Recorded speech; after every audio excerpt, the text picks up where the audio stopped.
Bonjour, je m'appelle Jean-Luc. Voilà, depuis que je suis arrivé, avant d'arriver au centre d'accueil, j'avais tout perdu dans ma vie, c'est-à-dire travail, madame, enfant, maison, tout perdu. Donc après, ma vie était vraiment chaotique. J'ai traîné un peu dans la rue, alcool, cigarettes, tout en fait, tout. Tout ce qui était mauvais. Donc j'avais plus d'espoir pour dire que je vais vraiment avancer dans la vie. Parce que j'avais plus d'espoir, j'avais plus de foi, j'avais plus rien. Donc j'ai commencé à fréquenter l'église, je suis parti aussi au tamoul. Après il y avait le marabout, j'ai connu ça comme ça. Donc j'ai expliqué un petit peu mon cas. Apparemment, d'après ça, il a en profité de la faiblesse que j'avais.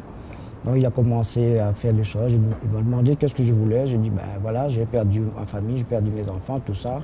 Je veux retrouver mon foyer. Donc là, il a en profité de tout ça pour me demander de l'argent, tout ça, tout ce que j'avais. Je lui ai donné. Et à un moment donné, j'avais plus d'argent, donc j'étais obligé de vendre ma voiture pour lui donner de l'argent. Et après, au fur et à mesure, il m'a demandé. J'ai dit, bah, là, je ne peux plus lui donner parce que... Après, j'avais compris aussi de toute façon qu'il est en train de prendre tout ce que j'avais, ce qui me restait. Donc, j'ai quitté, j'ai laissé tomber, je suis parti. Après, là, j'ai commencé à aller vers l'église catholique. C'était pareil, les portes étaient fermées, je ne comprenais rien. Donc, au fur et à mesure, bon, là, c'est là que j'ai commencé à retourner dans la rue. Pourtant, j'avais mon travail, mais je ne voyais pas où mon argent partir. Donc, après, bon, je ne sais plus lequel jour, j'étais sur la route, j'allais traverser la route, il y a une dame qui est venue vers moi. En fait, c'était une personne du centre d'accueil. Elle m'a posé la question si je connaissais le centre d'accueil. Je dis non, je n'ai jamais entendu parler, et c'est quoi? Là, elle m'a expliqué en me disant c'est un lieu de prière, de guérison, de blocage, tout ça. Elle m'a donné l'adresse et en face, je trouvais le pasteur. Elle m'a amené vers le pasteur. Là, j'ai discuté un petit peu avec le pasteur. Il a fait une prière. Et c'est le même jour, dans l'après-midi, j'ai commencé à me sentir un peu mieux. Parce que j'avais tout noir, le visage, tout ça était noir. Enfin, j'étais comme voilà. Comment désespéré.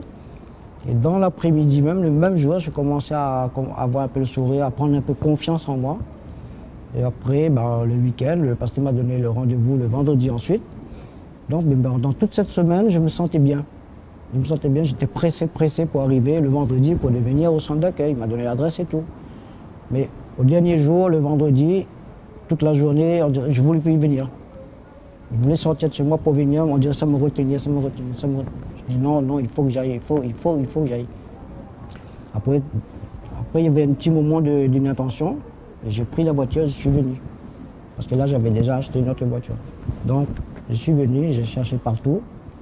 J'arrivais là, pourtant le centre d'accueil était devant moi, je ne voyais pas. Moi, il fallait faire demi-tour pour rentrer chez moi. Non, il faut j'insiste, il faut que je trouve. Donc, après, j'ai tourné la tête, j'ai dit tiens, c'est là, je suis rentré. Et depuis, bon, je suis resté là, mais je ne comprenais rien. La façon dont les gens priaient, c'est la première fois que je découvre ça et tout ça, je dis c'est pas possible, c'est pas ma place. Ici, c'est pas ma place, je ne sais pas, j'arrête. Bon, après, il y avait une ouvrière qui m'a parlé ici, m'a expliqué un petit peu comment ça se passe. J'ai parlé au pasteur. Ça, c'était la deuxième semaine. Et après, il y avait une autre ouvrière encore qui m'a parlé, qui m'a encouragé, parce que j'étais vraiment mal, je ne comprenais rien. Je dis, pourquoi je reste là, je ne comprends rien. Je ne connaissais pas Dieu. Pour moi, Dieu n'existait pas. Donc, après, j'ai dit, bon, je vais persévérer, je vais assister, je vais rester. Après, bon, je comprenais, parce qu'après, le pasteur m'a parlé de la campagne d'Israël. Je ne connaissais rien là-dedans, j'ai dit, bon, je ne sais pas ce que c'est, je ne veux pas m'investir dedans, je ne sais pas.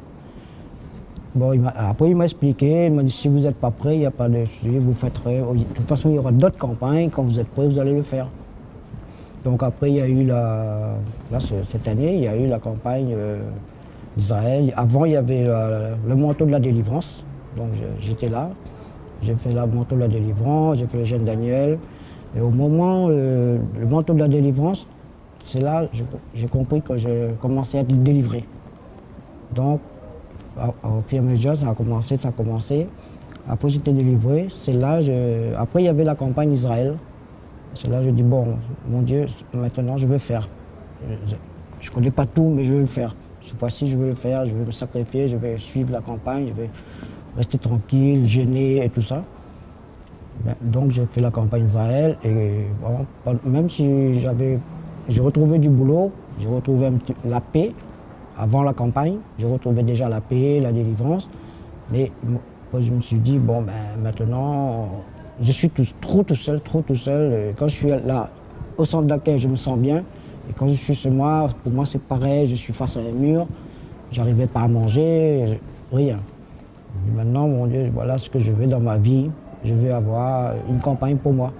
Si c'est possible d'avoir une amie, mais je veux pas quelqu'un dans la rue.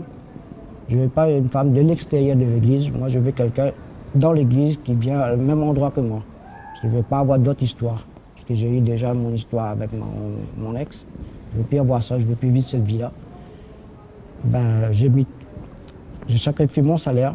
Bon, je n'ai pas grand-chose, mais je sacrifie mon salaire. Ça me fait mal, mais je sacrifie quand même.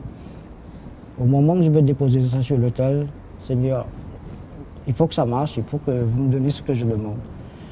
Après ça, voilà, après la campagne, on va dire 2 semaines après, j'ai reçu une bonne nouvelle.